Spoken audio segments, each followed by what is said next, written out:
The Brian Mudd Show is on News Radio 610 WIOD.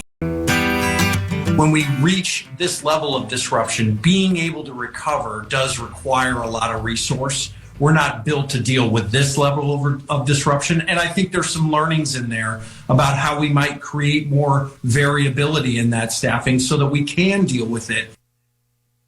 The CEO of Spirit Airlines, Ted Christie, and it's just been a catastrophe. You've heard in Natalie's news, actually just a couple of minutes ago, some of the latest, where it really is not getting any better. It is an absolute catastrophe as we're approaching a week with basically an entire breakdown on the airline. And staffing shortages have been blamed for a lot of what's going on. As we talked with Jay Ratliff, our aviation analyst, yesterday, there's more to that story. There are also some organizational failures above and beyond, but just an unmitigated nightmare. And it's so sad, too, because I root for Spirit. Of course, they're hubbed out of Fort Lauderdale, Hollywood International. But here we sit. It's just awful for these people. Now, staffing issues huge, well beyond Spirit across the country. I mean, we see it every day. And I hear from business owners constantly, if only I could hire more people. Lisa Miller joining us now to talk about this. She is with Lisa Miller and Associates, LWM website, lwm-associates.com. And Lisa, I guess the Spirit situation is just the exclamation point on an issue that is plaguing employers clear across the country. That is absolutely true. The staffing shortage, and I loved your intro, is that it really is kind of the catalyst or the spark or the tipping point that's just really creating this bad customer behavior. So it's definitely getting bad out there.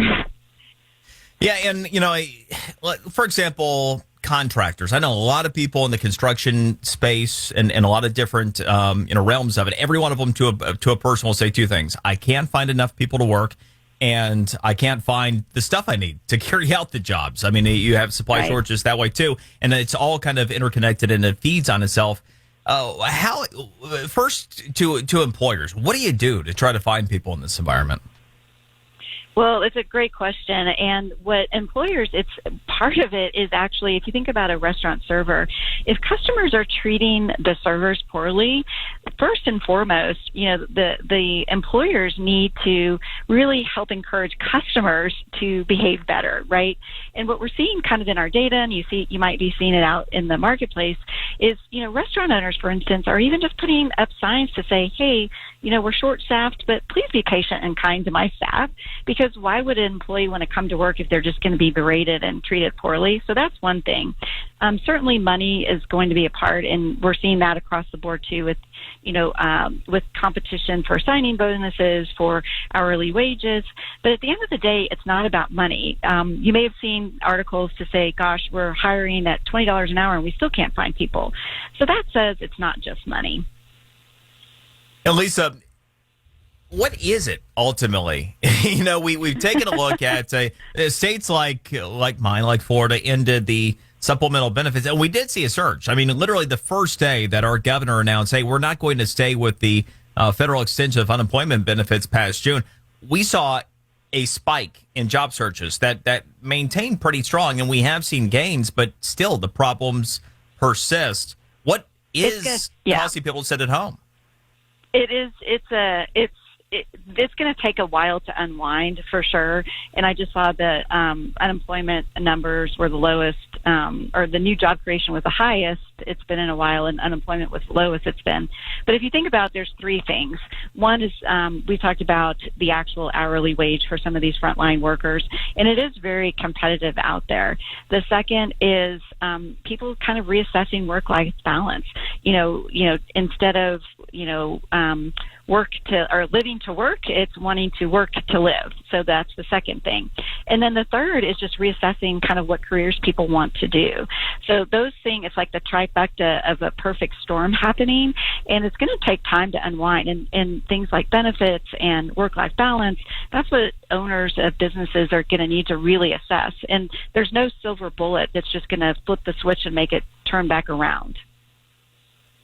Okay, you bring up some interesting points there, including work-life balance and, maybe some things that people took a different perspective on because of the pandemic and in some cases lockdowns.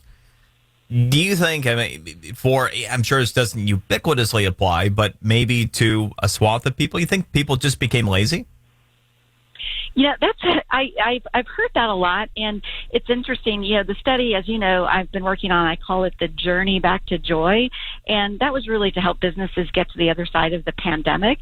And I'm working on something called the Journey Back to Joy Work Edition, because I think there's a lot of maybe incorrect assumptions about people, you know, maybe just being not wanting to work and lazy.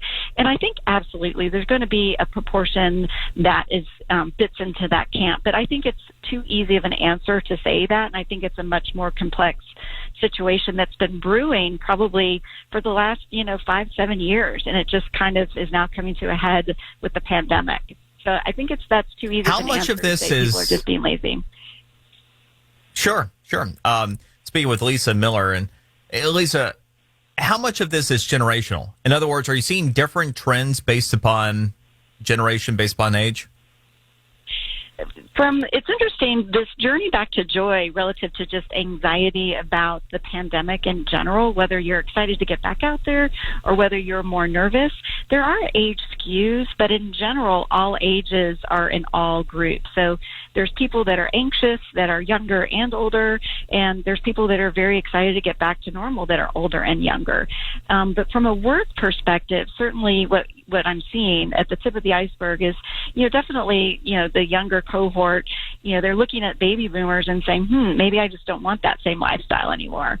And it'll be really interesting to see, like I said, in the coming weeks and months, especially as the benefits start to fade out and wind down, kind of what's going to happen.